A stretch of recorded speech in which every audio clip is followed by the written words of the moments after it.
Françaises, Français, nous voilà ensemble au rendez-vous de notre pays et de notre avenir.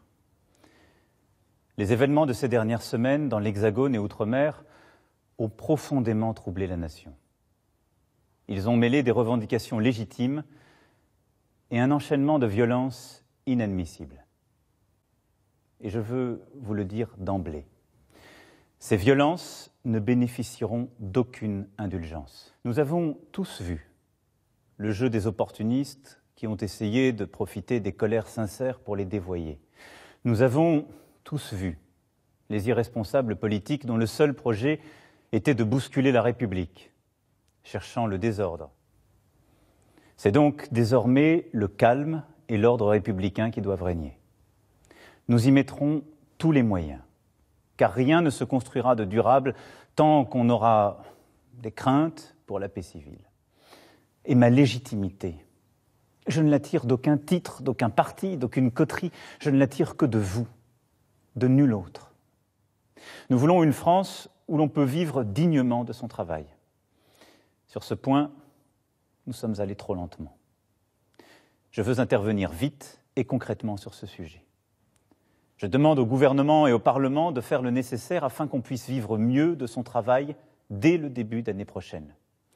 Le salaire d'un travailleur au SMIC augmentera de 100 € par mois dès 2019, sans qu'il en coûte 1 € de plus pour l'employeur. Je veux renouer avec une idée juste, que le surcroît de travail accepté constitue un surcroît de revenus.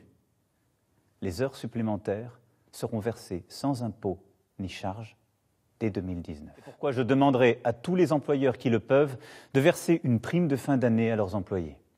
Et cette prime n'aura à acquitter ni impôt ni charge. Les retraités constituent une partie précieuse de notre nation.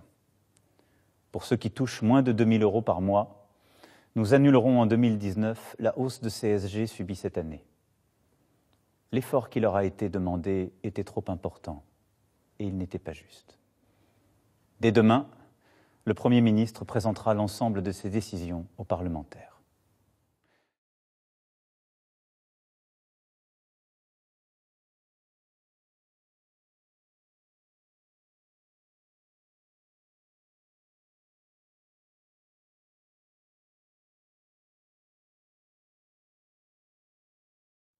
Je sais que certains voudraient, dans ce contexte, que je revienne sur la réforme de l'impôt sur la fortune. Mais pendant près de 40 ans, il a existé. Vivions-nous mieux durant cette période ?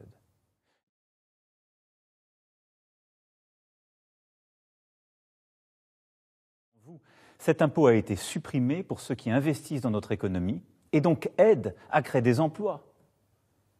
Et il a été maintenu au contraire pour ceux qui ont une fortune immobilière, pour mettre fin aux avantages indus et aux évasions fiscales.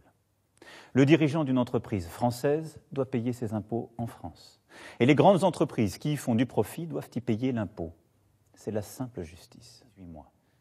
Nous avons devant nous à conduire une réforme profonde de l'État, de l'indemnisation du chômage et des retraites. Elles sont indispensables. Nous voulons des règles plus justes, plus simples, plus claires et qui récompensent ceux qui travaillent. Je veux que soient posées les questions qui touchent à la représentation, la possibilité de voir les courants d'opinion mieux entendus dans leur diversité, une loi électorale plus juste, la prise en compte du vote blanc, et même que soient admis à participer au débat des citoyens n'appartenant pas à des partis. Je veux que soit posée la question de l'équilibre de notre fiscalité, pour qu'elle permette à la fois la justice et l'efficacité du pays. Je veux que soit posée la question de notre quotidien, pour faire face au changement climatique, se loger, se déplacer, se chauffer. Je veux aussi que nous mettions d'accord la nation avec elle-même sur ce qu'est son identité profonde, que nous abordions la question de l'immigration,